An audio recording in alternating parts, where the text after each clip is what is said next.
Equations of motion, हरकत की मसावातें। हरकत की तीन मसावातें हैं, पहली, दूसरी और तीसरी। हरकत की इन मसावातों में इब्तदाई वेलोसिटी, आखिरी वेलोसिटी, एक्सेलरेशन, टाइम और फासले के दरमियान ताल्लुक़ को ज़ाहिर किया जाता है। जब कोई भी जिस्म हरकत करता है तो उसकी हरकत की वजाहत करने के लिए इब्तदाई वेलोसिटी, आखिरी वेलोसिटी, एक्सेलरेशन, टाइम और तय करदा फासले को कंसीडर किया जाता है। इनमें से कुछ मिकदारें मालूम होती हैं या बता दी जाती हैं और कुछ मिकदारें नामालूम होती हैं। तो इन मसावातों को इस्तेमाल करके हम नामालूम मिकदारों को मालूम कर सकते हैं। हरकत की कोई भी मसावात इस्तेमाल करते हुए चंद बातों को जहन में रखना इंतहाई ज़रूरी है। उनमें पहली बात कि जिस्म की मोशन लीनियर होनी चाहिए, कि जिस्म एक सीधे लाइन में हरकत कर रहा हो तो फिर उस पर हरकत की मसावातें अप्लाई होंगी, और उस जिस्म की मोशन वन डायमेंशन में होनी चाहिए, या मोशन एक्स एक्सिस पर हो, या मोशन वाई एक्सिस पर हो, या मोशन जेड एक्सिस पर।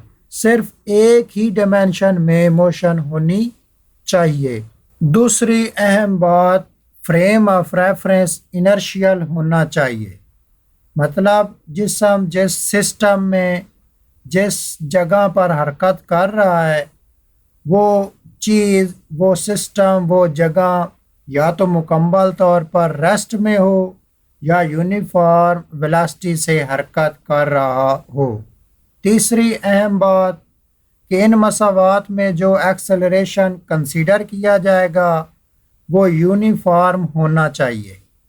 चौथी अहम बात कि जिस्म की जो इनिशियल वेलोसिटी ली जाएगी उसका मैग्नीट्यूड पॉजिटिव होना चाहिए, और वो तमाम बाकी मिकदारें जो इस इब्तदाई वेलोसिटी की सिमत में होंगी वो पॉजिटिव होंगी, और जो इसकी मुखालिफ सिमत में होंगी उनको नेगेटिव लिया जाएगा।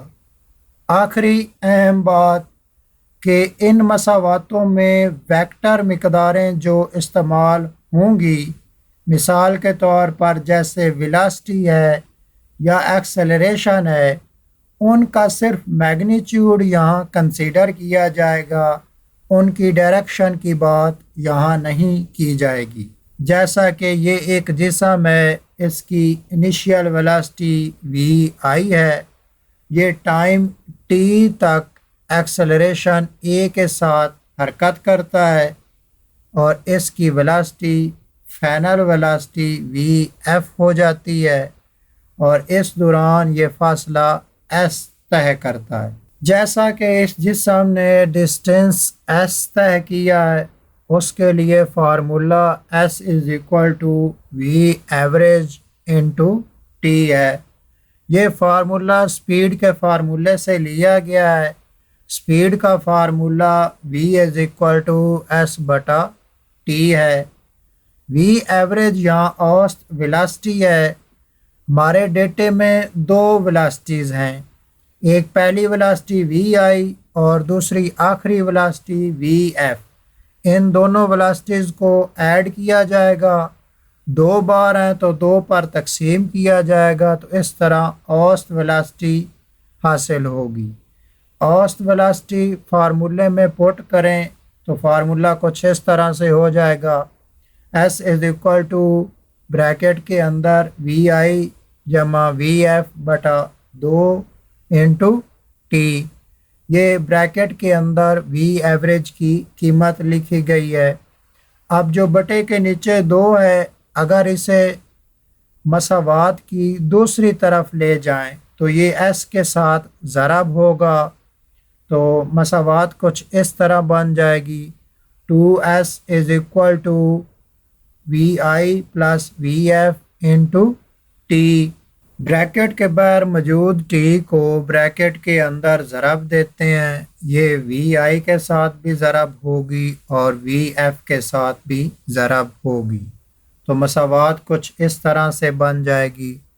2s is equal to V I T plus V F T. V F की कीमत यहाँ हरकत की पहली मसावात से लगाई जा सकती है। तो वी एफ की कीमत लगाने के बाद मसावात कुछ इस तरह बन जाएगी। 2s is equal to V I T plus bracket के अंदर V I T plus A T, जो कि वी एफ की कीमत है, हरकत की पहली मसावात से ली गई है। टी को दोबारा ब्रैकेट के अंदर जितनी भी चीज़ें हैं उनसे ज़रब देते हैं तो मसावात कुछ इस तरह हो जाएगी। 2s is equal to V I T plus V I T plus A T की ताकत 2। अब इस मसावात में V I T plus V I T ये दो बार है, इन दोनों को इकट्ठा कर लेते हैं। 2s is equal to 2 V I T plus A T square. मसावात यहाँ तक पहुँची है। 2s is equal to 2 V I T plus A T raise to power 2 तक। अब इस मसावात को 2 से डिवाइड करते हैं। 2 से डिवाइड करेंगे तो 2 हर वैल्यू को डिवाइड करेगा। 2s/2 is equal to 2 V I टी/2 plus 2 a raise to power 2/2। अब पहली s के साथ जो 2 है ये एक दूसरे से ख़त्म हो जाएंगे। आगे वी आई टी के साथ जो 2 है ये भी एक दूसरे से ख़त्म हो जाएंगे। तो इस तरह हरकत की दूसरी मसावात हासिल होगी। s is equal to V I T plus 1/2 A T raise to power 2। ये हरकत की दूसरी मसावात है। s यहाँ जिस्म का तय करदा डिस्टेंस है, वी आई जिस्म की इनिशियल वेलोसिटी है, टी जिस्म का टाइम है जिस दौरान उसने हरकत की है, ए जिस्म का यूनिफॉर्म एक्सेलरेशन है